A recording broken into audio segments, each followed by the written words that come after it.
प्रिय दर्शकों एवं श्रोताओं, आप सबको प्रणाम। हिंदी टेल बुक में आपका स्वागत है।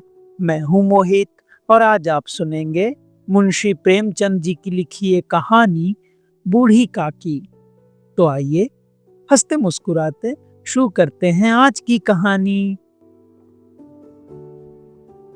बुढ़ापा बहुधा बचपन का पुनरागमन हुआ करता है। बूढ़ी काकी में जिह्वा स्वाद के सिवा और कोई चेष्टा शेष न थी और न अपने कष्टों की ओर आकर्षित करने का रोने के अतिरिक्त कोई दूसरा सहारा ही।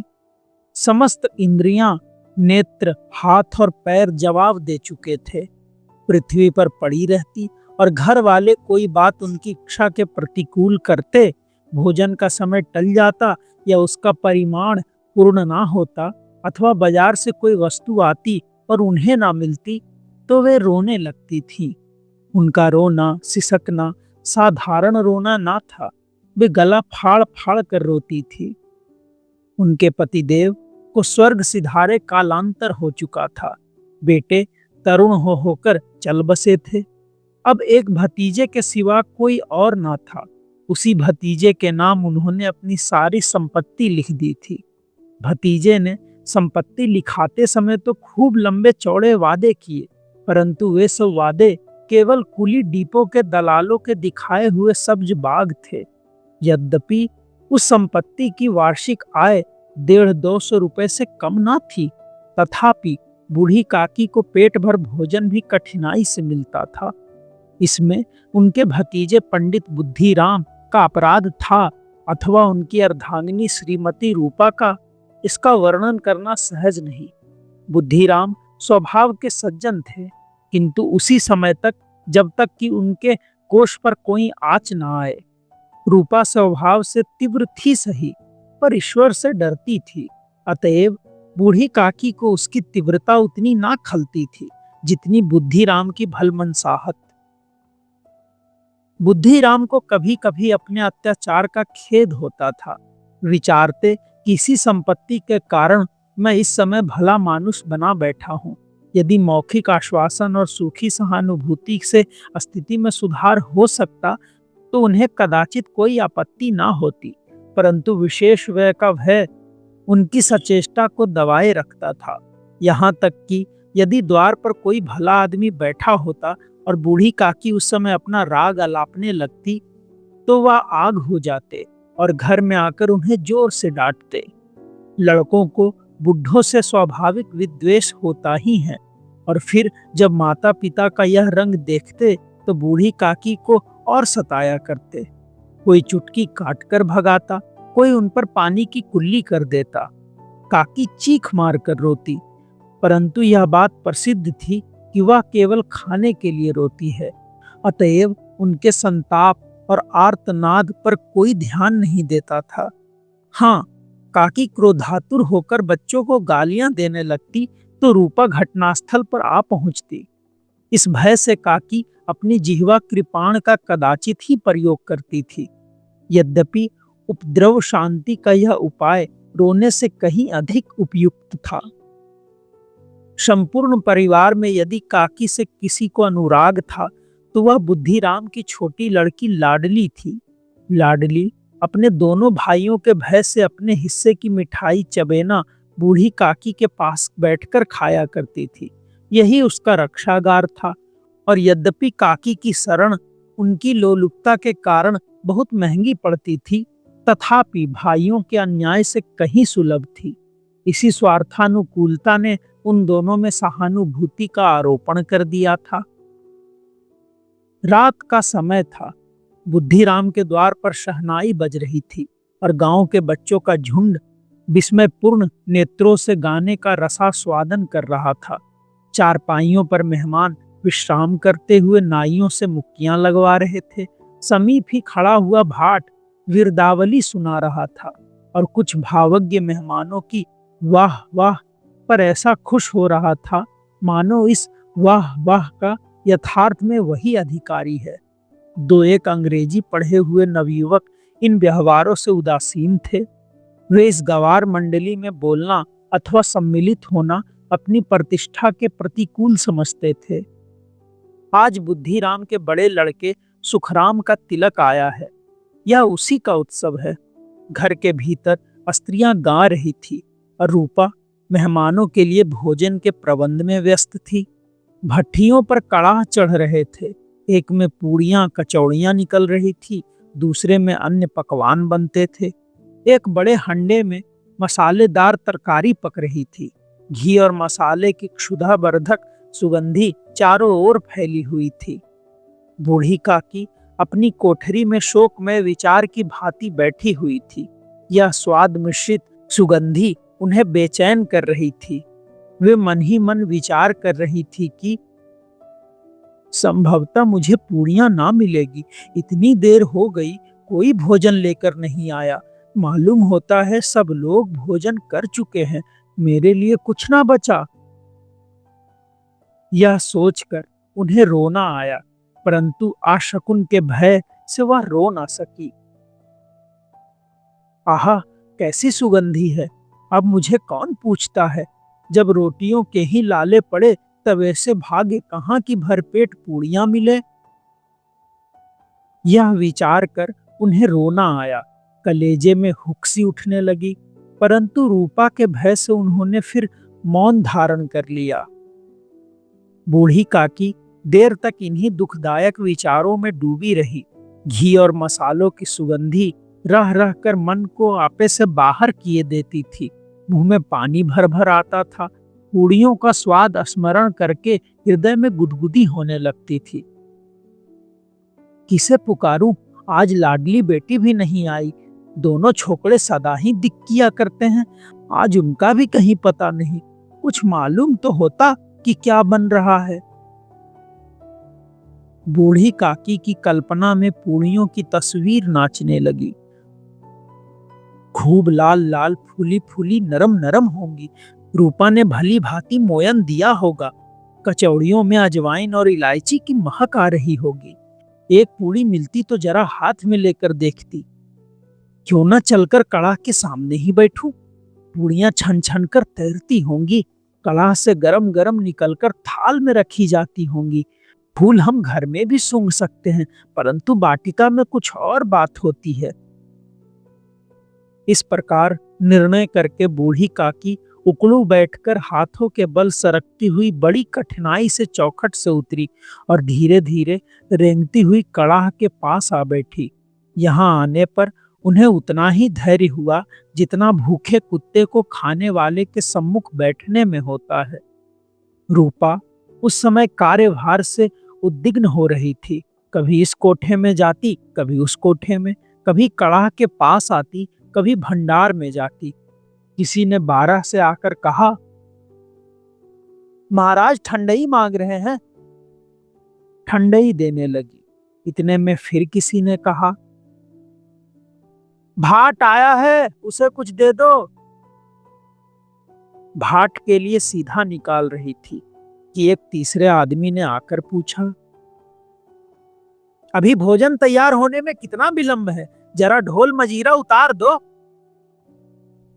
बेचारी अकेली स्त्री दौड़ते दौड़ते व्याकुल हो रही थी, झुंझलाती थी, कुढ़ती थी, परंतु क्रोध प्रकट करने को अवसर ना पाती थी। भय होता कहीं पड़ोसी ने यह ना कहने लगे कि इतने में उबल पड़ी।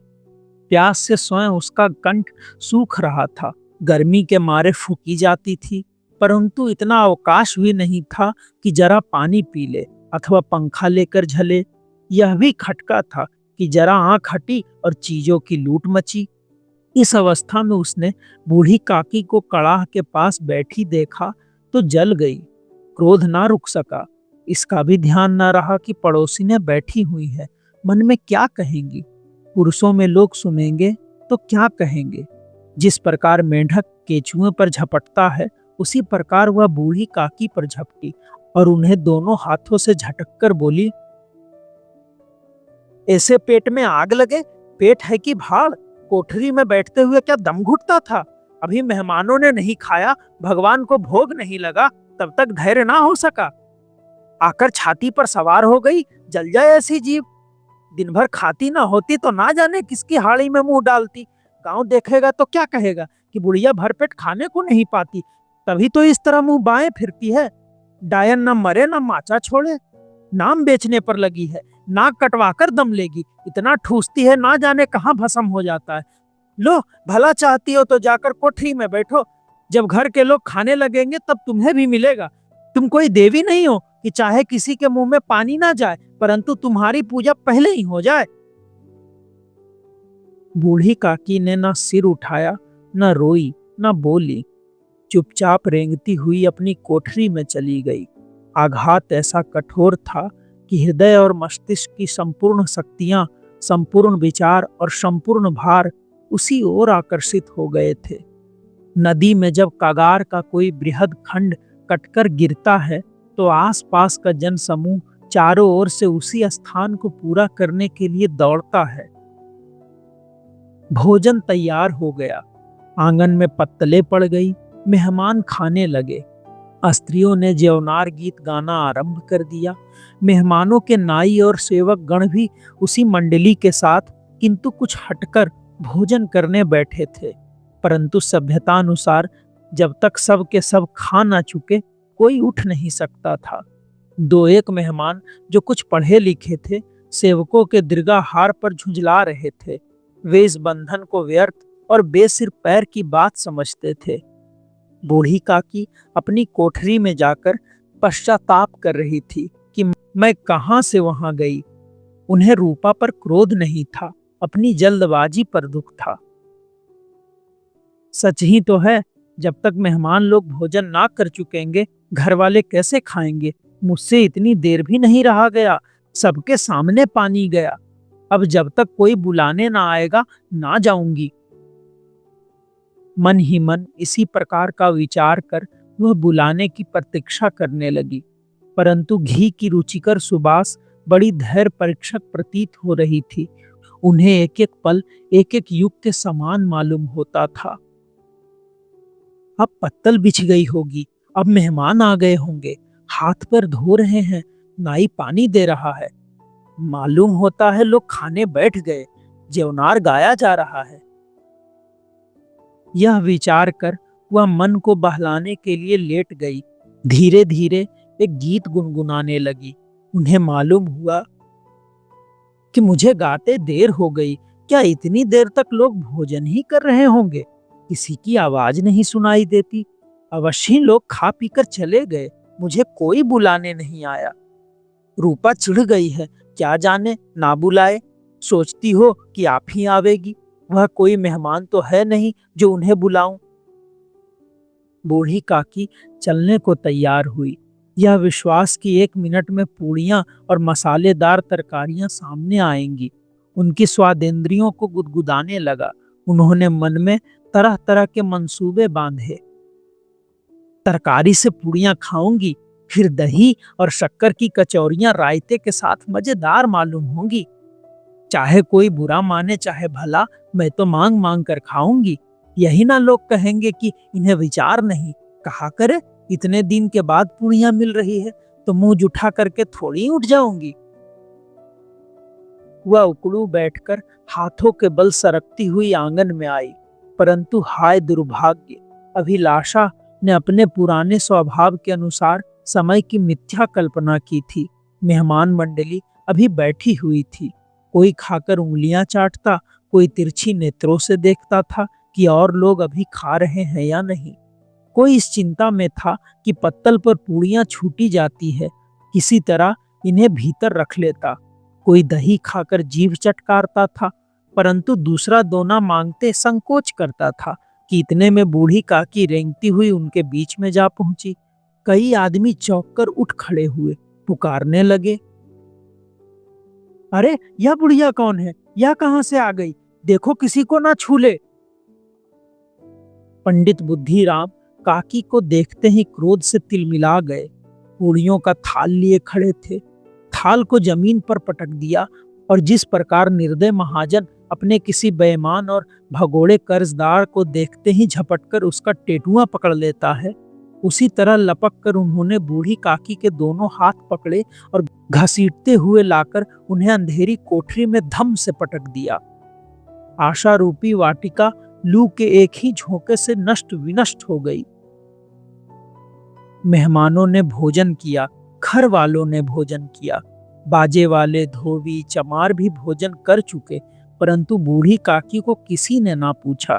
बुद्धिराम और रूपा दोनों ही बूढ़ी काकी को उनकी निर्लज्जता के लिए दंड देने का निश्चय कर चुके थे। उनके बुढ़ापे पर, दीनता पर, हतज्ञान पर किसी को करुणा ना आती थी। अकेली लाडली उनके लिए कुढ़ रही थी। लाडली को काकी से अत्यंत प्रेम था। बेचारी भोली लड़की थी। बाल विनोद और चंचलता की उसमें गंध तक ना थी। दोनों बार जब उसके माता पिता ने काकी को निर्दयता से घसीटा तो लाडली का हृदय ऐंठ कर रह गया। वह झुंझला रही थी कि यह लोग काकी को क्यों बहुत सी पूरियां नहीं दे देते? क्या मेहमान सबकी सब खा जाएंगे? और यदि काकी ने मेहमानों से पहले खा लिया तो क्या बिगड़ जाएगा? वह काकी के पास जाकर उन्हें धैर्य देना चाहती थी, परंतु माता के भय से ना जाती थी। उसने अपने हिस्से की पूड़ियां बिल्कुल ना खाई, अपनी गुड़ियों की पिटारी में बंद कर रखी थी। वह उन पूड़ियों को काकी के पास ले जाना चाहती थी। उसका हृदय अधीर हो रहा था। बूढ़ी काकी मेरी बात सुनते ही उठ बैठेंगी, पूड़ियां देखकर कैसी प्रसन्न होगी, मुझे खूब प्यार करेंगी। रात के 11 बज गए थे। रूपा आंगन में पड़ी सो रही थी। लाडली की आंखों में नींद ना आती थी। काकी को पूड़ियां खिलाने की खुशी उसे सोने ना देती थी। उसने गुड़ियों की पिटारी सामने ही रखी थी। जब उसे विश्वास हो गया कि अम्मा सो रही है तो वह चुपके से उठी और विचारने लगी, कैसे चलूं? चारों ओर अंधेरा था। केवल चूल्हों में आग चमक रही थी। चूल्हे के पास एक कुत्ता लेटा हुआ था। लड़की की दृष्टि द्वार के सामने वाले नीम की ओर गई। उसे मालूम हुआ कि उस पर हनुमान जी बैठे हुए हैं। उनकी पूंछ, उनकी गदा सब स्पष्ट दिखलाई दे रही है। मारे भय के उसने आंखें बंद कर ली। इतने में कुत्ता उठ बैठा। लाडली को ढाढ़स हुआ। कई सोए हुए मनुष्यों के बदले एक जागता हुआ कुत्ता उसके लिए अधिक धैर्य का कारण हुआ। उसने पिटारी उठाई और बूढ़ी काकी की कोठरी की ओर चल दी। बूढ़ी काकी को केवल इतना स्मरण था, किसी ने मेरे हाथ पकड़कर घसीटे, फिर ऐसा मालूम हुआ जैसे कोई पहाड़ पर उठाए लिए जाता हो। उनके पैर बार बार पत्थरों से टकराते। तब किसी ने उन्हें पहाड़ पर से पटका। वे मूर्छित हो गई। जब वे सचेत हुई तो किसी की जरा आहट भी ना मिलती थी। समझी कि सब लोग खा पीकर सो गए और उनके साथ मेरी तकदीर भी सो गई। रात कैसी कटेगी? राम, क्या खाऊं?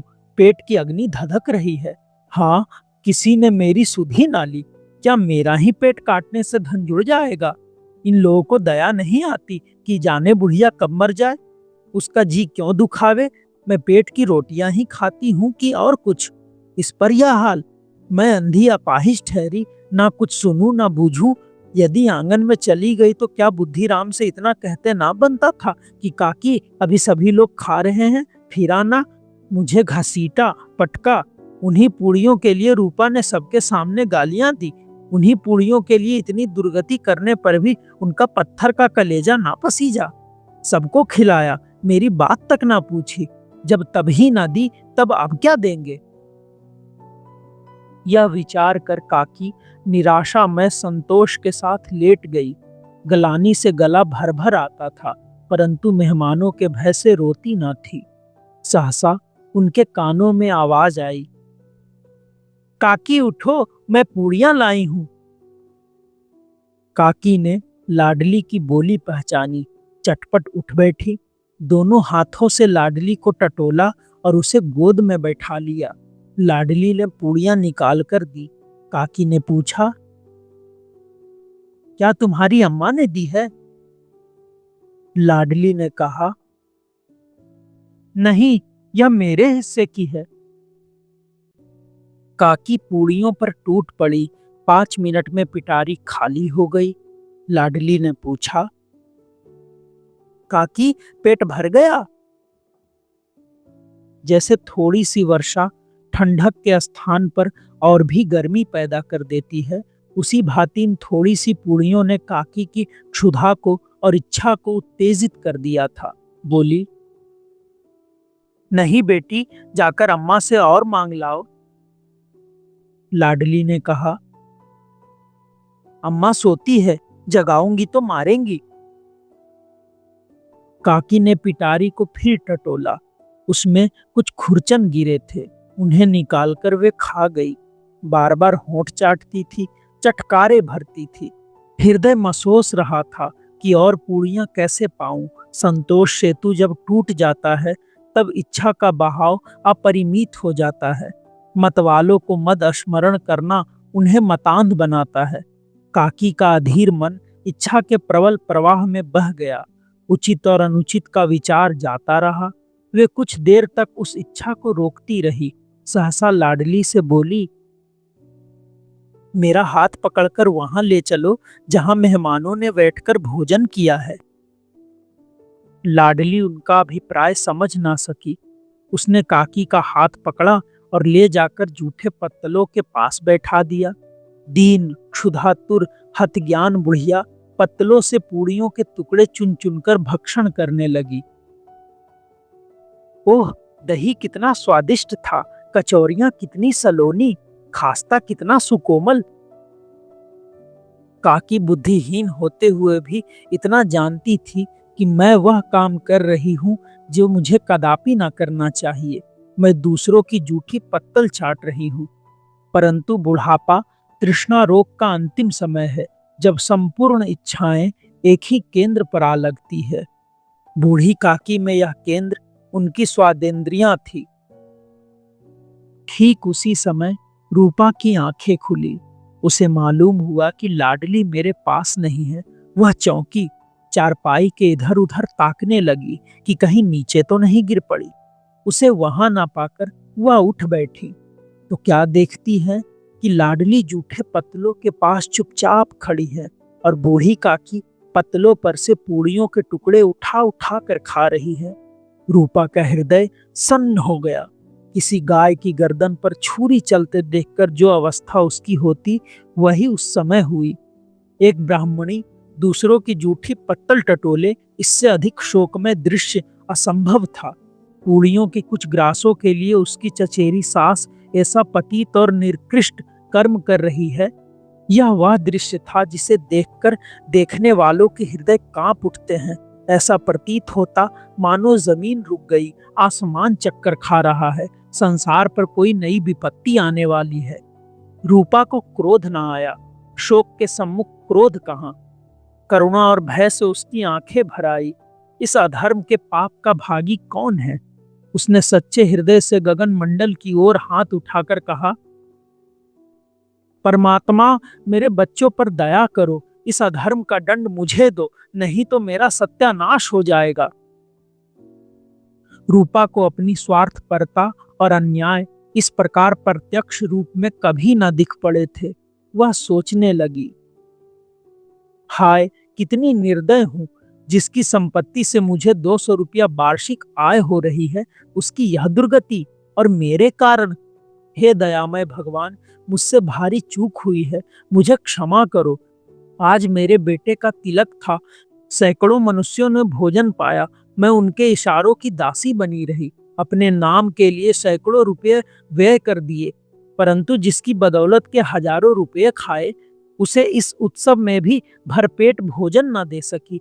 केवल इसी कारण तो वृद्धा असहाय है। रूपा ने दिया जलाया, अपने भंडार का द्वार खोला और एक थाली में संपूर्ण सामग्रियां सजाकर लिए हुए बूढ़ी काकी की ओर चली। आधी रात जा चुकी थी। आकाश पर तालों के थाल सजे हुए थे और उन पर बैठे हुए देवगण स्वर्गीय पदार्थ सजा रहे थे, परंतु उनमें किसी को वह परमानंद प्राप्त ना हो सकता था जो बूढ़ी काकी को अपने सम्मुख थाल देखकर प्राप्त हुआ। रूपा ने कंठावरुद्ध स्वर में कहा, काकी उठो, भोजन कर लो, मुझसे आज बड़ी भूल हुई, उसका बुरा ना मानना। परमात्मा से प्रार्थना कर दो कि वह मेरा अपराध क्षमा कर दे। भोले भाले बच्चों की भांति जो मिठाइयां पाकर मार और तिरस्कार सब भूल जाता है, बूढ़ी काकी वैसे ही सब भुलाकर बैठी हुई खाना खा रही थी। उनके एक एक रोए से सच्ची सदिच्छाएं निकल रही थी और रूपा बैठी इस स्वर्गीय दृश्य का आनंद लेने में निमग्न थी। अभी आप सुन रहे थे मुंशी प्रेमचंद जी की लिखी ये कहानी बूढ़ी काकी। आपको ये कहानी कैसी लगी ये हमें जरूर बताएं। हम जल्द ही लौटेंगे किसी और रचना के साथ। तब तक के लिए धन्यवाद।